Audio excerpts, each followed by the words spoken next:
제가 은혜교회 성도인 것처럼 너무나 행복합니다. 목사님께도 그렇게 말씀을 드렸지만 그냥 제가 뭔가 말씀을 선포하러 왔다는 그런 생각보다는 은혜교회의 은혜 속에 제가 이렇게 같이 머물러 있는 듯한 그런 느낌을 받고 제가 더 복을 받고 또 충전돼서 돌아갈 것 같습니다. 너무너무 여러분께 한 분 한 분께 감사를 드리고요. 또 식사 대접하시면서 이렇게 만나신 여러분들의 얼굴이 또 스쳐 지나가는데 한 분 한 분 그렇게 또 귀할 수가 없어요. 그리고 오늘도 찬양대, 또 어제도 그 중찬단 찬양대 정말 은혜롭더라고요. 오늘도 찬양을 이렇게 듣다가 제가 강사라는 사실조차 잊어버렸어요. 그냥 너무 은혜 속에 빠져들어가서 너무 좋습니다. 그래서 이렇게 귀한 교회에 와서 도대체 무슨 말씀을 전할 수 있겠습니까? 성령님께서 여러분들이 다 알고 계시지만, 그리고 또 그렇게 또 하려고 하고 계시지만 조금 더 성령님께서 여러분들을 만져주셔서 그 기회가 좀 당겨지고 또 은혜 받기에 좀 풍성한, 또 집중되어지는 그런 시간 되기를 간절히 소원할 뿐입니다, 여러분. 그래서 오늘도 또 한 시간 같이 말씀을 나누는 것은, 다시 일어서게 하시는 하나님은 또 우리를 어떠한 방식으로 우리를 일으키기를 원하시는가. 어린아이가 길을 가다가 딱 넘어졌어요. 이제 보면 그런 경우가 거의 없는 어린 나이라고 봅시다. 이제 4살, 3살. 그럼 대부분의 엄마들은 확 뛰어가서 이렇게 안아주고 이렇게 세워줍니다. 저도 그랬던 것 같아요. 그리고 돌뿌리에 걸려 넘어졌으면 발로 돌뿌리, 참 이 나쁜 돌뿌리 놈, 막 그냥 우리 애를 넘어뜨려, 막 그런다는 거죠. 자, 이게 과연 계속 그렇게 되면 옳은 방법일까요? 고등학교에 돼서 돌뿌리에 걸려 넘어지면 또 돌을 찾고, 대학교 갈 때 대학교가 감히 내 아들을 안 받아 대학교 정문을 차버리고 오고, 뭐든지 우리 삶을 거스리는 것들을 다 돌뿌리라고 생각하고 못된 돌뿌리, 못된 인간들, 못된 세상, 이렇게 차버리는 교육이 되면 될까요? 하나님은 이렇게 말씀하실 것 같아요. 얘야, 돌뿌리는 피해가야 되는 거야. 넘어지면 너 잘못이야. 그리고 한동안 울도록 내버려 두시는 것 같아. 뜨거운 냄비 팔팔 끓는데 애들은 그냥 만지거든요.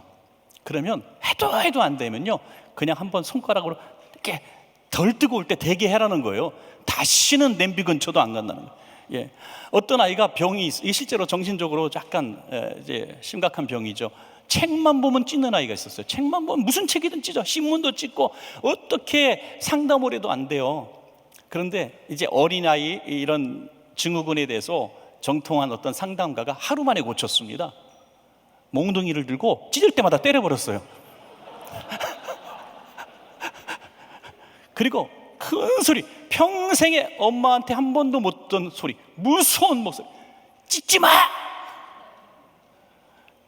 그리고 그래도 찢으면 몽둥이로 팍 때려. 하루 교육 만에 완전히 끊어버렸다는 거예요. 그러니까 하나님은 부모님보다 우리를 사랑하시는 분이시거든요. 그래서 우리를 넘어져 있을 때는 반드시 하나님의 계획이 있고, 하나님은 반드시 이렇게 세워주신 때가 반드시 있는데, 우리가 어떻게 하면은 빨리 깨닫고 하나님이 일으켜주시는 시간을 앞당길 수 있을까? 이게 굉장한 지혜라고 생각을 합니다. 그래서 오늘은 빈배를 채워주신 예수님이라는 제목으로 우리의 기도의 제목을 삼기를 원합니다. 예수님의 수제자인 베드로도 하루아침에 만들어진 것이 아니죠. 넘어짐을 통해서 주님을 만나게 되었고, 그 넘어짐을 통해서 그 공허한 심령 속에 물고기로 채울 수 없는 하나님의 말씀과 은혜로 채워져서 우리가 아는 베드로의 길을 걷게 된 것이죠. 오늘 베드로는 능숙한 어부였고, 좋은 배가 있었고, 그리고 그물도 있었고, 또 동역자들도 있었고, 갈릴리 바다는 누구보다 잘 아는 사람입니다. 그런데 그날 밤은 웬일이지 한 마리의 고기도 잡을 수 없었다. 이게 신기한 거죠. 고기를 잡을 수 없는 게 신기한 날입니다. 그러면 우리 이렇게 생각하는 거죠. 우리는 당연히 돼야 되는 오늘 가게고, 매출이 있어야 되고, 승진을 해야 되고, 반드시 잘 되어야 되는 계약이었는데 어그러지고 깨어지고 안 됐어요. 당연히 되리라고 생각했던 계약이 이상하게 안 풀리고 안 돼요. 당연히 사고 들어가야 되는 집이 오늘 계약이 안 되는 거예요. 그러면은 주님 되게 해주세요. 왜 안 됩니까? 내가 뭘 잘못했습니까? 그거 뿌리 뽑듯이, 소나무 뿌리 뽑듯이 그 문제를 갖고 기도만 하는 것이 과연 하나님의 뜻일까? 하나님은 조금 더 다른 생각을 하시고 그 계약을 막아주신 것이 아닐까, 매출을 막아주신 것이 아닐까 하는 생각이 여기 드는 것이죠. 평소 같으면은 늘 잡았던 고기인데 한 마리도 잡을 수 없었다는 거예요. 텅텅 비게 만들었어요. 그래서 베드로는 너무나 허탈했죠. 세상에서 완전히 실패하고 빈 그물로 돌아가는, 참 답답한 마음으로 돌아가는 이 가장의 마음이었을 겁니다. 물고기를 팔아서 그날 먹고 사는 사람, 이걸 팔아서 빵을 사고 집에 있는 가족을 부양하고 그래야 되는 가정인데 허탈한 마음으로 그물을 씻고 있는 그런 모습이죠. 오늘 사랑하시는 우리 은혜교회 성도님들 가운데서도 내가 이 일은 누구보다 오래 했고 누구보다 잘하는 일이고 당연히 돼야 되는 일인데 오늘인지 내일인지 모레일지 모르겠지만 어느 한 날, 어느 한 시기에 극심한 이런 빈배가 되는 이런 상황이 찾아왔다면 오늘 말씀이 바로 내게 주신 말씀이라고 받고 베드로처럼 우리가 주님의 제자로 거듭나는 시간이 되었으면 좋겠습니다, 여러분. 그래서 그런 소망을 가지고 오늘 본문을 보기를 원합니다. 첫 번째로 생각할 것은 베드로의 빈배를 주님은 먼저 말씀으로 채워주셨습니다, 여러분. 그 공허함, 그 깨어진 마음, 그 빈 마음에 주님은 물고기를 주신 것이 아니라 하나님의 말씀을 주셨다는 거예요. 누가복음 5장 3절 말씀, 예수께서 한 배에 오르시니 그 배는 시몬의 배라. 육지에서 조금 떼기를 청하시고 앉으사 배에서 무리를 가르치시더니. 우리는 다 들었고 당연하게 여기는 말씀입니다. 만약에 베드로가 만선이 되었더라면 예수님이 그 배에 올라타실 수도 없었고 말씀을 전할 수도 없었고 말씀을 전해도 듣지 않았을 겁니다. 등 따시고 배부른데 말씀이 들어올까요? 제가 묻고 싶어요, 여러분들. 정말 주님을 인격적으로 감격적으로 만나서 정말 주님 같은 분이 없습니다. 눈물 콧물 흘리면서 주님의 사랑 감격해서 거리 가면서 찬양을 부르고 막 했던 날들이 세상적으로 만선이 되었을 때입니까? 아니면 이 세상적으로 빈배가 되었을 때입니까? 묻거나 말거나 당연한 거 아닙니까? 가장 힘들었을 때, 가장 외롭고 고독했을 때, 가장 죽고 싶었을 때, 그때 주님이 그 빈배에 찾아오셔서 친구도 떠나고 그 누구도 나를 믿지 않는 그때, 전화도 받아주지 않는 그때 주님이 나를 만나주시고 그 공허함 속에 내가 원하는 세상 것들을 주신 것이 아니라 하나님의 말씀을 주셨다는 것이죠. 그 말씀이 우리 안에 막 요동을 치고 그 공허함을 채웠을 때 우리는 말씀이 찬양이 되고 말씀이 기도가 되고 그 말씀이 암송이 되어지고 막 주님이 내 안에 계신 것처럼 물고기로 채워질 수 없었던 그 영적인 기쁨이 충만하지 않았습니까, 여러분? 이 말씀이 채워지니까 베드로는 빈배가 된 것을 잊어버렸습니다, 여러분. 사업의 실패가 무슨 의미가 있습니까? 우리 교회 성도 한 분이 피아니스트신데 집사님이죠. 남편은 대학 교수신데 갑자기 암이 걸리셨어요. 젊디 젊은 나이에. 평소에는 그분의 믿음을 가늠할 수가 없었는데 이 암이 발병이 딱 되고 나니까 진짜 믿음이 나오더라고요. 언제보다 열심히 일을 하고 또 구역장 직분을 내려놓지도 않고 계속하기 시작합니다. 나중에는 더 열심히 교구장 사역을 합니다. 그 아픈 몸으로 치료를 받아가면서 매일같이 교회에 나와서 일을 하고 집안 한 칸에 기도실을 만들어 기도하기 시작합니다. 그리고 지금 한 6, 7년 된 것 같은데 이제 완치 판결을 받고 행복하죠. 그런데 이분을 간증을 시켰어요. 한번 이제 구역장 기도회 때 간증을 시켰는데 이분이 한 메시지가 너무 제가 은혜 들어왔어요. 너무 은혜로웠어요. 어떻게 간증을 했냐면 이렇게 기도했답니다. 요즘에 하나님, 저 빨리 완치시켜 주지 마세요. 빨리 낫게 해주지 마세요. 지금이 너무 행복합니다. 육신적으로 아직 암이 완치되기 직전이었음에도 불구하고 이 암을 가지고 있음으로 말미암아 하나님의 은혜의 말씀이 전에 없이 은혜가 되었다는 거예요. 은혜가. 여러분, 혹시 지금 제가 집사님 성경 구절 제일 좋아하는 거 하나 암송해 보세요. 저랑 눈 마주쳤다고 두려워하지 마세요. 그러면 바로 튀어가 나오는 메시지, 성경 말씀 몇 장 한 두세 개 가지고 계신 분, 대단하신 분입니다. 어떤 성경 공부 클래스에서 목사님께서 오늘은 여러분들 18번 성경 구절 하나씩 말씀해 주죠. 갑자기 충격인 거예요. 교회를 모태신앙으로 다녔는데 아무리 생각해도 성경 말씀이 한가 딱 생각나요. 시편 23편 1절, 여호와는 나의 목자시니 내가 부족함이 없으리. 딱 그게 요거 내가 해야 되겠다는데 앞사람이 해버린 거야. 그래서 버벅거리니까, 그 개망신을 당하니까 진짜 부끄러워서 죽고 싶더래요. 평생 모태신앙으로 신앙생활 했는데 성경 말씀 한 구절을 암송 못하고 있는 자신이 이게 뭐냐 싶더라는 거죠. 이런 사람에게 과연 하나님의 말씀이 들어가는 방법이 뭘까요? 박살내는 방법밖에 없는 거죠. 깨지게 만드는 방법밖에 없는, 오늘 평온했던 어떤 평강의 날에 어느 날 금이 가고 깨어지고 빈배가 되게 하시는 방법밖에 없는 거죠. 그래야 그 빈배 속에 세상 것들이 다 빠져나갔을 때 하나님의 말씀이 들어오는 거예요. 여러분, 우리가 하나님의 말씀을 기본적으로 다 안다고 생각하죠. 어떤 목사님이 말씀 전하면서 내가 30년 목회하고 설교를 해보니까 뒤에서 권사님 한 분이 나는 50년 설교 들었다 그러더래요. 아직은 나 다 안다 이거예요. 그런데 막상 물어보면 몰라요. 여러분, 성경에 여성 이름으로 제목이 난 성경이 몇 개인지 아세요? 벌써 헷갈리죠? 자, 따져볼까요? 3개예요, 3개. 저 에스도, 유대인 에스도. 두 번째 뭐예요? 룻기, 모압 여인 이방인 룻기. 세 번째 놀랍게도 민수기. 한국 사람. 웃자고 한 소리입니다. 민수기. 우리가 성경을 안다고 하면서 그렇게 몰라요. 너무 모르고 이 말씀이 살아운동력 있는 기록된 말씀이 레마로 내게 들어오는 경험을 해본 적이 없는 거예요. 말씀이 검이 되고 능력이 되고 귀신을 쫓아내는 힘이 있습니다. 말씀은 풍랑을 잔잔케 할 수 있는 능력이 있습니다. 여러분들, 우리가 질병을 쫓아낼 때, 귀신을 쫓아낼 때, 악한 영들의 세대를 쫓아낼 때, 우리 아이들을 무너지게 만드는 중독성 있는 귀신들, 약한 영들이 역사할 때, 이 아이들은 울면서 중독에 빠진 것을 한대요.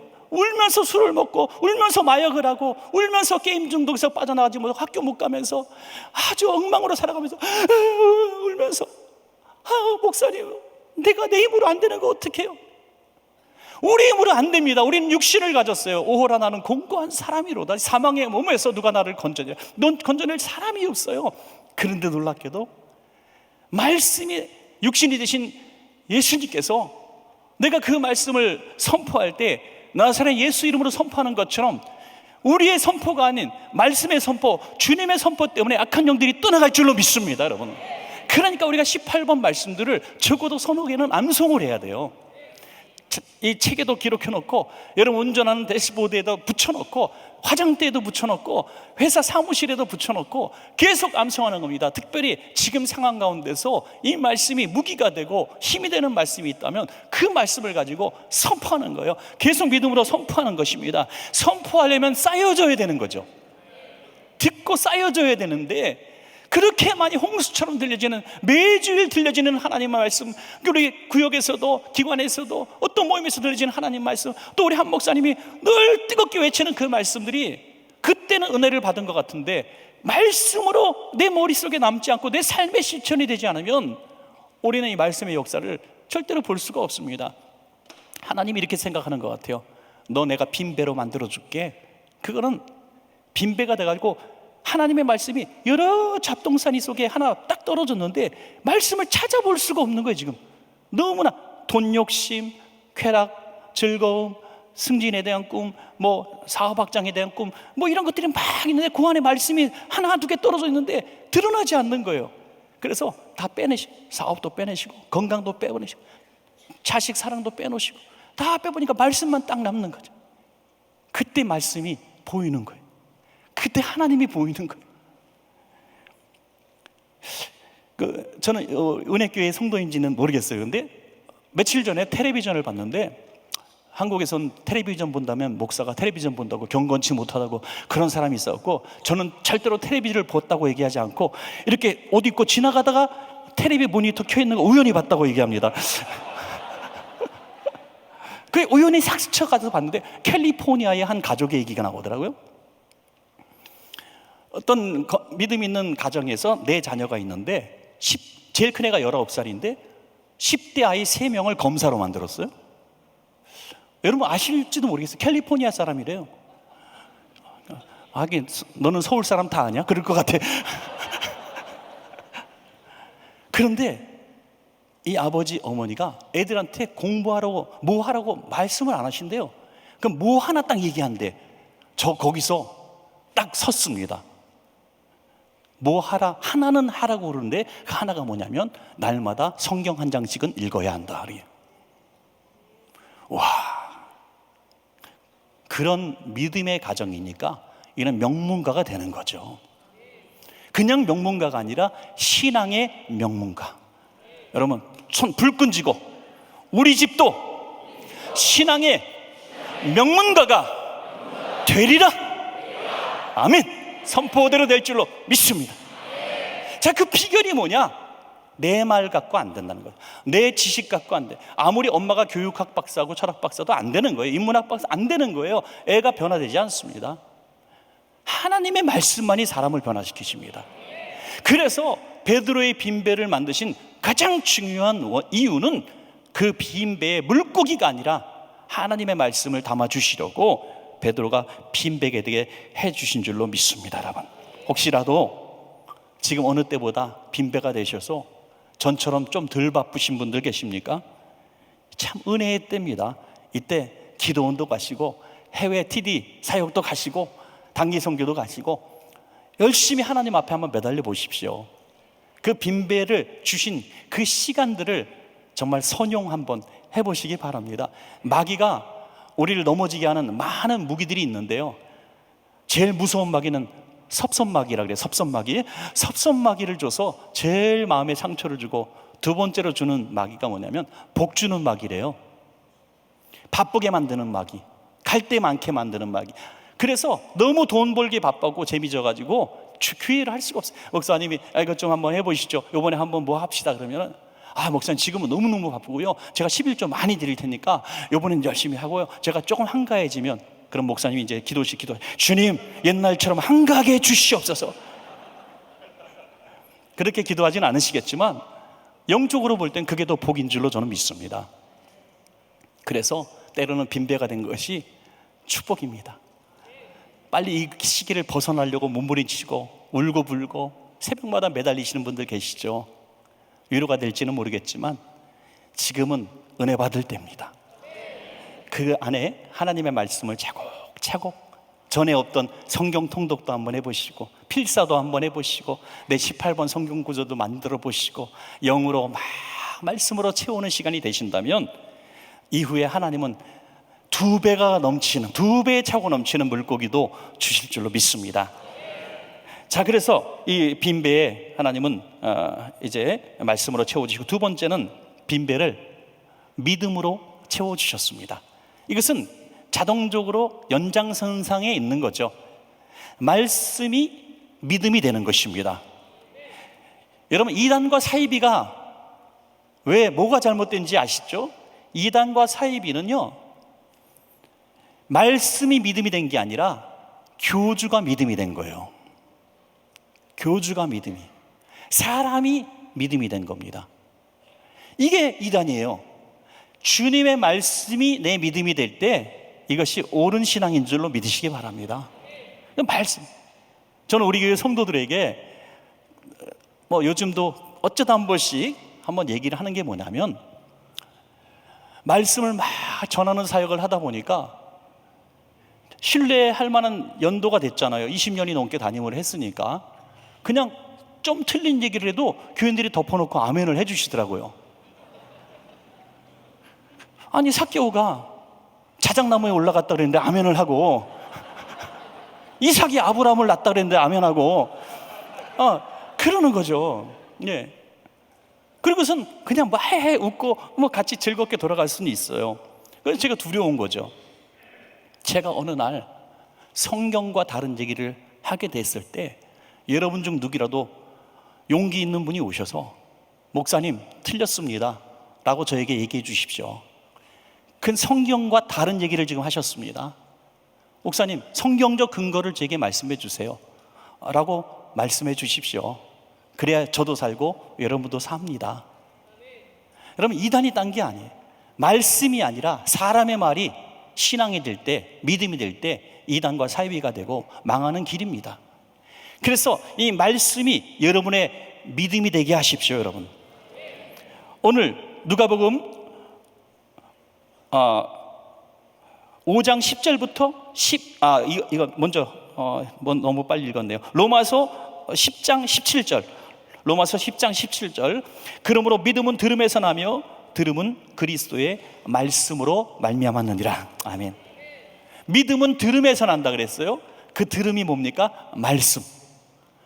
말씀을 자꾸 들으실 때마다 우리가 정말 아멘 아멘 하는 게 뭡니까? 그게 내 믿음이 되기를 원합니다 하는 거죠. 예. 아멘 하는 순간 이게 내 믿음이 되는 거예요. 지금 선포되어 있는 허공에 있는 음파처럼 돌아다니고 있는 그 말씀이 아멘 하고 내가 믿습니다 하고 받아들이는 순간 그 말씀이 능력이 되는 것이죠. 그래서 주님은 먼저 말씀으로 이 배를 채워주셨고 말씀으로 풍성히 찼다고 여기 있었을 때 드디어 큰 이 배에 물고기로 채워주시기로 작정하신 것이죠. 누가복음 5장 4절부터 5절 말씀입니다. 우리 한번 같이 읽어볼까요? 시작. 말씀을 마치시고 시몬에게 이르시되 깊은 데로 가서 그물을 내려 고기를 잡으라. 시몬이 대답하여 이르되 선생님 우리들이 밤이 새도록 수고하였으되 잡은 것이 없지만은 말씀에 의지하여 내가 그늘을 내리리이다. 아멘. 말씀을 마치셨다는 게 뭐예요? 이제 됐다. 이 베드로가 이 말씀을 이제 받았구나, 믿음이 생겼구나, 주님이 보신 것이죠. 그리고 말씀을 마치고 시몬에게 드디어 명령하십니다. 깊은 데로 가서 그물을 내려 고기를 잡으라. 여러분 잘 아시는 이야기입니다. 베드로가 이 말씀에 순종할 확률은 10%도 되지 않습니다. 왜냐하면 자신은 여기서 담벼 굵은 어부고 지금 깊은 데로 가는 것은 도무지 물고기가 잡히지 않는 것이고 또 어제 밤에 밤새도록 그물질한 것이고 그물을 깨끗이 씻어가지고 다시 한번 던지면 또 와서 씻어야 되고 이거 뭐 헛수고도 이런 헛수고가 없습니다. 그런데 당신은 어디 어부입니까? 라고 물어볼 수는 없겠지만 물어봤다면 이렇게 대답할 거예요. 나는 물고기를 잡아본 적도 없시오. 나는 먹수요. 도무지 그 말씀에 순종할 수가 없는데 뭐가 있었어요? 좀 전에 말씀이 채워졌습니다. 말씀이 채워진 다음에 말씀으로 명령하시니까 순종이 나오는 것입니다. 여러분 지금 우리가 축복을 간절히 갈망하고 있는데요, 그 축복은 지금 삶과 전혀 별개에서 주어지는 것이 아닙니다.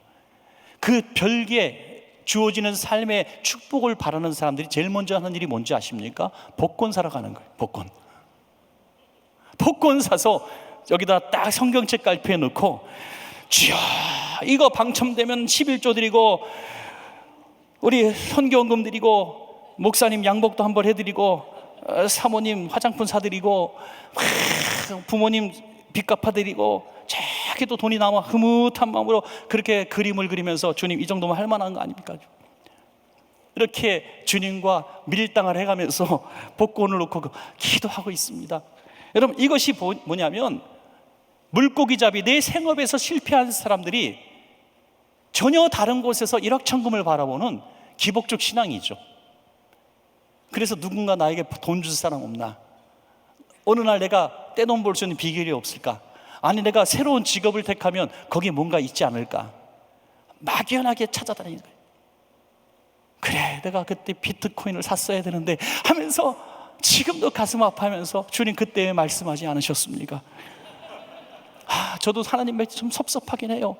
그때 피자 세 개를 세 판을 살 때, 비트코인 3개를 내야 피자 한 판을 주는 시대가 있었거든요.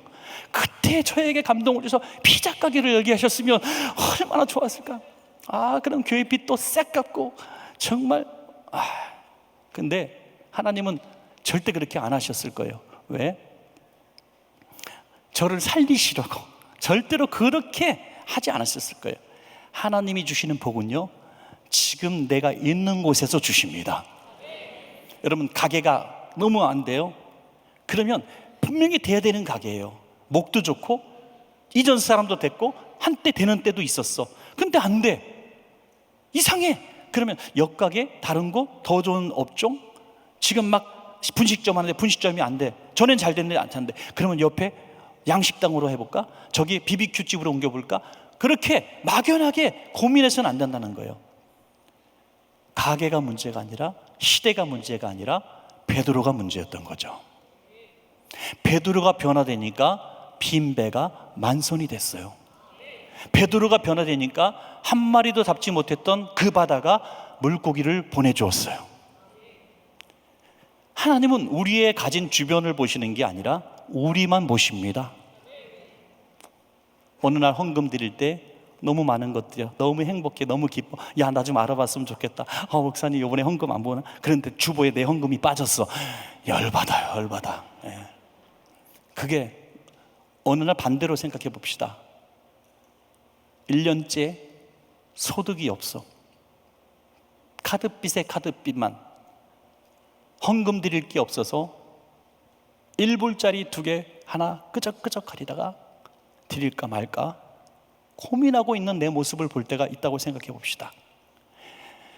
그러면 하나님은 그런 것들을 가져왔을 때는 내가 복 줄게, 너 잘했다 하시고, 1불짜리 하나 갖고 만지작 거리는 그 절박한 상황에 주님은, 야, 네가 세상 일하다가 네 멋대로 살다가 빈배가 됐으니까 네 책임이야, 회개부터 해, 이렇게 책망하실까요? 하나님을 우리가 몰라도 한참 모르는 거죠. 하나님은 우리가 들고 있는 물질보다 우리가 예배자가 되기를 원하시는 거죠. 오늘 베드로가 상한 마음의 예배자가 된 거예요. 실패와 절망으로 인하여 말씀이 들어오니 믿음의 사람이 된 겁니다. 그래서 이렇게 대답하죠. 누가복음 5장 4절부터 5절까지의 말씀으로 자신의 지금의 믿음을 고백하는 것입니다. 말씀을 마치시고 시몬에게 이르시되 깊은 데로 가서 그물을 내려 고기를 잡으라. 여러분, 시몬이 대답하여 이르되 밤이 새도록 수고했을 때 잡은 것이 없지만, 자, 여기 부분 중요한 겁니다. 뭡니까? 말씀에 의지하여 내가 그물을 내리겠습니다. 전에는 자신의 경력과 실력을 의지했어요. 그러니까 안 되는 건 안 된다고 생각했습니다. 말씀에 의지하니까 나는 안 될 것이 뻔하고 안 되는 장소가 뻔하지만 말씀에 의지해서 내 실력이 아니라 그물질했던 그 깊은 곳이 아니라 그냥 말씀대로 그냥 가보니까 만선의 축복을 누린 거잖아요. 저는 우리 은혜교회 성도님들의 모든 가게와 기업들이 이런 경험을 하시기를 축원합니다. 여러분, 내 경험과 실력과 능력과 인맥과 그런 했던 모든 경험들 가지고 안 되는 날이 올 겁니다. 반드시. 아니, 하나님이 안 되게 하시는 날이 옵니다. 베드로의 배가 빈배가 되게 하신 것처럼 하나님의 관심은 빈배가 되든 만선이 되든 관심이 없습니다. 하나님, 우리가 빌딩을 올리든지 재벌이 되든지 관심이 없습니다. 하나님은 우리가 상한 마음의 예배자가 되기를 원하신다는 거예요. 그러니까 빈배가 되게 하셨다가 부자가 되게 하셨다가 막 그러는 거예요. 우리의 관심은 부자가 되느냐 빈배가 되느냐, 여기에 초미의 관심인데 하나님은 오직 우리의 심령에 관심이 있는 거죠. 우리가 베드로 같은 이런 심령이 될 때 우리 하나님께서, 야, 정말 빈배가 된 것을 원망하지 않고 믿음으로 순종하는구나 하고 지금까지 안 됐던 그것들을 되게 하시는 거죠. 여러분, 여러분에게 그런 하나님의 은사와 능력을 저는 다 주셨다고 믿습니다. 어떤 분 한 20년 30년 정말 남들이 볼 때는 보잘것없어 보이는 일인데 그를 20년, 30년 라면을 만드는 끓이는 일이라든지 우동을 3대째 한다든지 우리 교회도 어떤 성도님 부속 만드는 일, 좀 나사 하나 만드는 거 대를 이어서 하는 분도 있더라고요. 그래서 막 열심히 하는데 나름대로 노하우가 쌓이고 기술력이 쌓이니까 손님도 있고 어느 정도 되는 것 같아요. 그러다가 어느 날 이게 안 되는 거예요. 시대의 탓도 하고 안 되는 날도 된다 하고 막 고민이 되는 거예요. 그런데 하나님은 그 사람에게 주신, 그 사람만이 할 수 있는 그 은사와 실력과 능력을 주신 것들이 있습니다. 여러분 그것을 함부로 포기하지 마시기 바랍니다. 다윗이 골리앗과 싸우러 나갔을 때에 최강의 무기를 선물 받습니다. 최고로 좋은 갑옷을 선물 받습니다. 이 정도 되면 해볼 만해 할 만한 것들을 왕으로부터 받습니다. 그런데 안 맞습니다. 다 내려놓고 자기가 쓰던 물맷돌 하나 들고 돌멩이 5개를 가지고 나갑니다. 그걸 가지고 나갈 때 이 수많은 이스라엘 군대와 장군들이 하지 못했던 골리앗을 물리치는 일을 다윗이 해낸 겁니다. 여러분, 물맷돌, 길바닥에 떨어지는 돌덩어리들입니다. 보잘것없고 흔해 빠진 겁니다. 그러나 다윗의 손에 들어가니 골리앗을 무너뜨리는 최강의 무기가 된 것입니다. 오늘 여러분들이 가진 물맷돌이 있습니다. 여러분들만의 물맷돌이 있습니다. 묻고 싶습니다. 지금 성도님이 가진 물맷돌은 무엇입니까? 남이 가진 미사일, 재력 이런 거 보지 마시고 지금 하나님이 내게 주신 물맷돌이 무엇인가? 지식이든 지혜든 경력이든 자본이든 무엇이든 좋습니다. 이건 하나님이 내게 주신 은사야. 이건 내가 하나님이 주신 제일 잘할 수 있는 일들이야. 만약 그것이 물맷돌이라면 이거 가지고 안 되는 일이 있었다 할지라도 포기하지 말고, 하나님, 저 실패의 바다에 이제는 순종하겠습니다, 다시 나가겠습니다 할 때 실패의 바다가 성공의 바다로 바뀌는 것입니다. 여러분, 뭐가 바뀌어서 되는 게 아니라 내가 바뀐 것이죠. 할렐루야. 평생 해왔던 일들이 그렇다고 해서 끝까지 평생 가져가라, 물론 이런 얘기는 아닙니다. 오늘 말씀 듣고 집에 가다가 부부가 싸우면서 야, 우리 가게를 바꾸려고 그랬는데 목사님 말씀 듣고 바꾸지 마. 야, 너 믿음이 있냐 없냐 막 그러면서, 목사님한테 그게 아니지. 그 싸우지 말고 한기용 목사님께 따지시기 바랍니다. 이거를 표면적으로 해석하지 마시고 각각에게 다 다르게 들릴 수도 있습니다. 하나님은 똑같은 말씀을 하셔도 다르게 역사하십니다. 어떤 사람은 요단강에 들어가도 나병이 안 낫고 나아만은 들어가면 낫는 겁니다. 사람마다 다르게 이 말씀이 전달됐을 겁니다. 여러분, 만약에 이것이 하나님의 말씀이라면 내 물맷돌을 갖고 다시 말씀으로 재무장하여 실패의 바다로 다시 한번 나가보십시오. 그러면 그 실패의 바다, 빈배와 허탈함을 줬던 바다가 여러분의 만선의 축복으로 돌아올 줄로 저는 믿습니다. 여러분, 이게 순종입니다. 야고보서 2장 14절 말씀에 내 형제들아, 만일 사람이 믿음이 있노라 하고 행함이 없으면 무슨 유익이 있으리요? 그 믿음이 능히 자기를 구원하겠느냐? 여러분, 행함이 없으면 정말 소용이 없습니다. 어떤 교회가 성전 건축을 이제 선포합니다. 드디어 성전 건축을 선포합니다. 주님 감사합니다 하면서 성도들 앞에, 자, 오늘부터 성전 건축의 시대가 들어갔습니다. 성전 건축 드디어 해야 됩니다. 자, 선포합니다. 교인들이 아멘 아멘 하면서 박수를 치고 좋아해요. 근데 옆에 몇몇 사람은 박수 안 치고 좋아하지 않고 표정이 심각해요. 그 교회에서 제일 부자들이더라고요. 부자들. 보니까 아멘 할렐루야 하는 사람은 지금 빚만 많고 헌금 평소에 이론도 안 하는 사람이더라고요. 여러분, 이게 실제적으로 적용되는 얘기입니다. 우리가 그렇다는 거죠. 믿음이 있다고 하면서 내가 아멘하고 순종할 수 있는 능력과 그 능력으로 나가지 않으면 그 아멘은 거짓 아멘이라는 것이죠. 믿음이 아니라는 것입니다. 말씀이 믿음으로 자라기 전에 행동을 요청했기 때문에 그 행동이 내 삶에 오히려 걸림돌이 될 수밖에 없는 것입니다. 그래서 하나님의 말씀이 믿어지고 순종하게 되었다면 여러분, 이것은 축복입니다. 은혜고 축복이에요. 왜? 만선이 되는 지금 마지막 단계로 들어가고 있는 것이죠. 자, 마지막 세 번째, 이게 또 중요합니다. 마지막 세 번째, 빈배를 사명으로 채워주셨습니다. 여러분, 사명으로. 조금 전에 베드로가 간절히 바라고 원했던 것은 단지 물고기였습니다. 오늘 저와 여러분이 간절히 바라는 것들이 대부분 세상 것일 경우가 많습니다. 그런데 그 세상 것을 바라고 원하고 조심조심 신앙생활을 해왔고, 또 내가 조금 불충성하면 이것이 날아갈까 두려워서 두려움의 모습으로 주님을 섬겼던 우리의 모습이 있더라면 그 위기입니다. 왜 하나님이 나냐 물질이냐 라고 물어보실 날이 있을까? 두렵기 때문이죠. 갑자기 빈배가 되게 하실 수도 있습니다.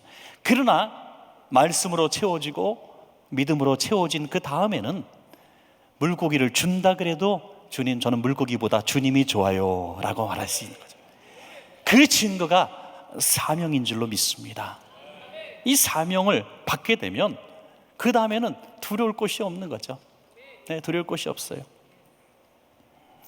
제가 우리 부목사님이 이제 교회 건축을 조그맣게 이제 하게 돼서 그 예배 축하해 주러 갔는데, 그날 그 다른 노예니까 노예 목사님이 오셔서 설교를 하시는 설교를 듣다가 한 부분에 얼음처럼 얼어버렸어요. 그 목사님께서 아프리카에 이제 아는 목사님 도와주러 선교를 가셨는데, 그 선교사님은 정말 순수한 마음으로 선교를 시작했던 것 같아요. 아주 아프리카 오지인데, 보통 그 학교가 그 원주민들이 다니는 학교니까 자그맣고 초라하죠. 그런 자기의 아들이 있는데, 초등학교 다니는 아이들을 조금 빠져서 선교사님들이 이렇게 다닐 수 있는 좀 국제학교 비슷한, 국제학교라고도 할 수도 없는 거죠. 사실은 우리가 생각하는 그런 수준의 국제학교는 물론 아니고요. 이게 조금 그래도 나은 환경에서 공부할 수 있는 그런 곳이 있어요. 거길 보내야 되는데 그냥 순진한 마음으로, 야, 아빠가 선교하는데 이 마을에서 너도 이 아이들과 함께 학교 다녔으면 좋겠다, 이렇게 해서 그냥 동네 아이들과 함께 학교를 다니게 되는데, 이 애 하나만 외계인이잖아요. 이제 다 까만 애들인데 얘만 좀 얼굴이 하얘잖아요. 모든 게 다르니까 애들이 놀림거리가 된 거예요. 너무 신기한 거예요. 그래서 왕따와 따돌림을 당하기 시작했는데요, 한 번은 그 세계에도 일진이라는 게 있더라고요. 일진 이 원주민 아이들이 이 아이를 어떻게 학대했냐면, 학교 교정이는 나무에다가 이 뒷팔을 묶어가지고 팔을 나무에다 묶어 꽁꽁 꼼짝 못하게 하고, 야, 우리 눈 색깔하고 네 눈 색깔하고 다른데 뭐가 다른지 한번 보자 해서 날카로운 못을 가지고 와서 눈에다가 찌른 거예요. 이렇게 그 까만 자위를 찌른다고 찌른 거예요. 그래서 이 아이 이런 비명을 지르고 이 손을 풀어가지고 눈에 못이 박힌 채로 울면서 집에 왔어. 그러니까 이 아버지가, 어머니가 그 꼴을 보니까 눈이 확 돌아버리는 거죠. 그리고 바로 짐을 쌌답니다. 내가 이런 개나리 십장생들 앞에서 내가 복음을 전하고 내 아들 죽게 만들었다고. 분노가 막 올라와서 니네들 살든지 죽든지 니네 마음대로 해라. 그래갖고 짐을 막 싸고 있었대. 근데 이 아들이 울면서 아버지에게 말리면서 뭐라 그러는지 아십니까? 아빠, 내가 이렇게 애들한테 학대를 당해서 아빠가 짐 싸고 가면 이 아이들은 어떻게 예수님을 믿어요? 그러는 거예요. 우리가 이렇게 가버리면 뭐 너희들 뭐 똑같구나 라고 생각할 거 아니에요? 그래서 아빠 난 괜찮아요. 그걸 어떻게 알게 됐냐면, 이제 병원에 가서 이제 안대를 하고 왔죠. 실명이 됐는지 안 됐는지 그건 뒤에 얘기는 몰라요, 저는. 근데 이제 안대를 이렇게 하고 집에 왔는데, 그때 선교사님이 그 목사님이 그걸 방문한 거죠. 그래서 야, 너 왜 안대를 했냐 했더니 텅거라고 울면서 아빠 품에 또 안겨서 울더래요. 그래서 들은 스토리입니다. 여러분, 사명이란 게 이런 거더라고요. 우리가 은혜 좀 받았다고 내게 주신 사명이라고 얘기하고 내가 뭐 이것은 내 사명입니다. 하나님 사명 맡겨주셔서 감사합니다. 근데 이거 사명은 뭐냐? 십자가라고요. 십자가. 나를 따라오려거든 자기 십자가를 지고 나를 따라오는데 자기 부인이 반드시 있어야 된다는 거예요. 자기를 죽여야 된다는 겁니다. 십자가는 자기 부인이 돼야 되는 거예요. 자, 누가복음 5장 10절에서 11절. 세베대의 아들로서 시몬의 동업자인 야고보와 요한도 놀랐습니다. 예수께서 시몬에게 이르시되 무서워하지 말라. 이제 후로는 내가 사람을 취하리라 하시니 그들이 배들을 육지에 대고 모든 것을 버려두고 예수를 따르니라. 아멘. 모든 것을 버려두고 예수를 따르니라. 지금 그가 간절히 바라고 원했던 것이 물질인 줄 알았는데 2배에 가득 찬 만선을 가지고 이야 이거 신기하구나, 내일 또 이 시간에 또 나가서 또 던지면 내일도 대박 터지겠구나, 이런 잔머리를 쓴 사람이 아니라는 거예요. 이걸 버려두고 복의 주인이신, 복의 원천이신 예수를 따르니라. 이게 사명의 시작입니다. 고기를 낚던 사람이 사람을 낚는 어부가 되는 것입니다. 사랑하는 은혜교회 성도님들, 정말 우리 부흥에 나올 성도님들은 그래도 몇 % 안에 드는 성도님들이잖아요. 그래서 주인 날레배 설교할 때는 이렇게 센 설교는 안 할 겁니다. 조금 이렇게 센 설교는 그래도 이렇게 부흥회 정도 참석하는 분들에게 하는 겁니다. 여러분, 사명을 세상의 고기보다 더 사모하시기 바랍니다. 그것이 하나님이 정말 원하시는, 기뻐하시는 일입니다. 구원받은 성도는 어떻게 일을 해야 하는가? 마지막 5시에 들어온, 포도원에 들어온 그 마지막 사람처럼 일을 해야 한다는 것이죠. 상한 마음으로, 고마운 마음으로. 아침부터 5번에 걸쳐서 일꾼을 부르는데 첫 시간에 제일 건장하고, 두 번째 경력자를 부르고, 세 번째 젊은 사람을 부르고, 네 번째 자기 동족을 부르고, 맨 맛이 남은 사람이니까 키도 작고 외모하고 장애를 가졌고 외국 이방인이에요. 누가 그들 또 봅니까? 그런데 은혜의 하나님께서 1시간 남겨두고 구원의 은혜를 베풀어 주신 것이죠. 저는 이렇게 생각합니다. 아침 일찍 들어온 사람보다 1시간 남겨놓고 일한 사람이 절대로 일의 분량이 적지 않을 것이다. 죽기 살기로 일했을 것이다. 신앙생활 연조 자랑할 게 없더라고요. 나중 믿은 자가 먼저 되는 거 일순간입니다.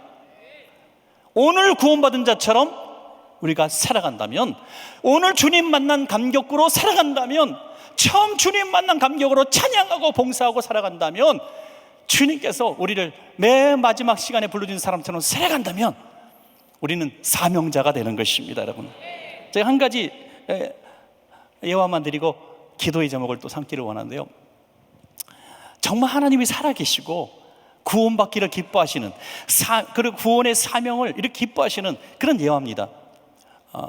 제가 이제 명지대학교라는 한국의 대학에서 올해 강의를 오래 했습니다. 용인 캠퍼스, 서울 캠퍼스 두 군데에서 강의를 오래 했는데요, 한 학생이 지금도 기억이 나는 거예요.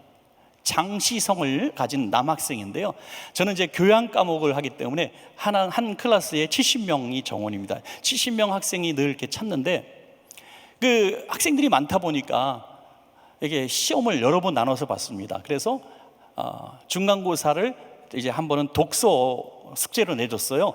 책을 제가 신앙서적 비스구리한 거 있잖아요, 그걸 내주고 독후감을 쓰게 했어요. 그리고 실제로 읽었나 안 읽었나 토론까지 하기 위해서 3분 발표를 제가 시켰습니다. 그걸 몇 시간에 걸쳐서 했죠. 그런 장시성을 가진 이 명지대학교 학생이에요. 그때 인문대 캠퍼스에서 강의할 때인데 70명 중에 교회 다니는 사람 10명이 되지 않았습니다. 10% 될까 말까. 그게 현주소입니다. 대학생들의 신앙의 현주소입니다. 그런데 이 학생이 독서보고를 잠깐 하더니, 교수님, 저 좀 다른 얘기해도 돼요? 그래서 저 깜짝 놀랐죠. 무슨 얘기, 그런 용어를 처음 들어봤잖아요. 여러분, 있을 수가 없잖아요. 그래서 뭔 얘기 하려고 그런지 모르겠고 잠깐 해봐 그랬더니 자기 신앙 간증을 하는 거예요. 여러분, 저는 어느 학과 누군데요, 몇 학년 누군데요, 저는 할아버지가 목사님이시고요, 아버지는 집사님이고 어머니도 집사님이고 다 다 믿음 있는 가정입니다. 저도 주일학교 학생회 청년회 과정에 했던 사람입니다. 근데 어느 날 신앙의 회의와 갈등이 생겨서 교회를 떠났습니다. 교회를 나오지 않습니다. 하나님이 어딨냐고 소리치면서 저는 아버지가 그렇게 말리고 할아버지가 그렇게 사정해도 전 교회를 나가지 않고 신앙 논쟁만 했습니다. 이렇게 얘기하는 거예요. 이게 뭐야? 뭔 얘기 하려고 그래? 그랬더니, 그런데 할아버지께서 목사님이시니까 이 손주를 볼 때마다 얼마나 기도하셨겠어요. 그런데 할아버지가 한 번은 이제 연세가 드셔가지고 길을 가다가 의식을 잃고 쓰러지셨는데 바로 뇌사 수준이 돼가지고 말씀도 못하시고 식물인간처럼 누워 계시는 거예요. 그리고 임종 준비하라는 그 소식을 딱 듣게 됩니다. 근데 이 장시정 가진 이 청년이 그 얘기를 듣자마자 눈물이 폭포수처럼 쏟아지는 거예요. 할아버지를 너무 사랑하고 좋아했어요. 어릴 때부터 할아버지가 여러분 손주 사랑, 할머니 사랑, 할아버지 사랑 뭐 끔찍하잖아요. 그죠? 근데 그 사랑을 받았던 그가 할아버지한테 그렇게 무례하게 했던 것이 너무 죄송한 거예요. 그래서 엄마한테 하루는 막 엄마를 부둥켜 안고 울면서 할아버지 이렇게 돌아가시면 어떡해요? 내가 할아버지한테 꼭 용서해달라고 말하고 싶은데 할아버지가 지금 의식불명이니 어떻게 해야 돼요? 막 통곡하고 엄마한테 울었대요. 그러니까 엄마가 야, 너 그래도 청년 때까지 그래도 몇 해 전까지 교회 다니지 않았냐? 의사는 불가능하다고 하고 의식이 깨어난다는 건 불가능하다고 하니 우리 한번 기도해 보지 않겠냐? 너 교회 가서 할아버지 한 번만 의식 깨달라고 너가 부르짖어 한번 기도해 봐. 그랬더니 애가 그렇게 한 거예요. 2달 동안 매일 학교 끝나고 집에 가서 교회 가서 2달 동안 매일 기도하는데 갑자기 핸드폰이 울린 거예요. 예, 할아버지 깨어나셨어 그런 거예요. 여러분, 이게 더 놀라운 게 그래서 병원에 막 달려가서 할아버지 만났다는 거예요. 만나서 할아버지 미안해요, 죄송해요. 그리고 제일 할아버지가 무슨 말씀을 하셨게요? 교회 나가야 된다. 네, 할아버지 교회 나갈게요. 하나님이 내 기도 들으셨어요. 그러면 이제 일어나신 거잖아요. 낫잖아요. 아닌 거예요. 2시간 후에 돌아가셨어요. 2시간 후에. 이 영화 같은 얘기가 제 강의 받는 클래스 학생의 입을 통해서 듣게 될 때 저는 정말 소스라치게 놀랐습니다. 하나님이 살아계셔도 이렇게 시퍼렇게 살아계시고 그리고 이 아이가 단호한 표정으로 이렇게 저는 하나님이 살아계심을 믿습니다. 저는 방언도 받았습니다. 방언 얘기는 왜 했는지 모르겠어. 거기서 그런 건 좀 빼놔도 되는데 전 방언도 받았습니다. 여러분, 하나님은 살아계십니다. 그리고 들어가더라고요. 제가 A+ 줬죠. 그래서 할렐루야. 어떻게 하나님이 부재하다고 불신하고 수 있습니까? 하나님은 살아계십니다. 우리가 믿거나 말거나 살아계십니다. 그 하나님이 가장 원하시는 우리의 변화된 삶은 물고기 쫓던 인생에서 사명 쫓는 인생으로 변화되기를 원하시는 것이죠. 그 수준이 된다면 얼마나 좋겠습니까? 그래서 하나님은 우리를 때로는 빈배가 되어 넘어지게 하신다. 그 넘어짐이 말씀으로 채워지고 믿음으로 채워지고 사명으로 채워져서 전과 상상할 수 없는 가장 아름답고 복된 삶, 하나님 나라의 귀한 상속자가 되는 삶이 되는 것입니다. 여러분 모두가 그런 삶 되시길 축원합니다. 오늘 좌우편에 한번 이렇게 인사합시다. 오늘 성도님이 그렇게 될 줄로 믿습니다. 아멘. 할렐루야. 우리 찬양, 하나님의 부르심에는 후회하심이 없네라는 찬양이 있습니다. 여러분, 한 사람 한 사람을 빈배가 되게 하신 하나님의 목적은 후회하심이 없습니다. 어쩌다가 일어난 일이 아니고 우연히 벌어진 일도 아니고 여러분이 좀 죄졌어, 죄값으로 일어난 일도 아닙니다. 하나님 죄졌다고 바로 빈배되게 하시는 그런 수준 낮은 하나님이 아니십니다. 여러분, 하나님은 분명히 우리를 사랑하셨기 때문에 우리를 사명자로 만드시기 위해서 때로는 이런 빈배가 되게 하시고 공허하게 하시고 사람 떠나게 만드시고 그리고 진짜 소중한 말씀과 믿음으로 채워주시는 것입니다.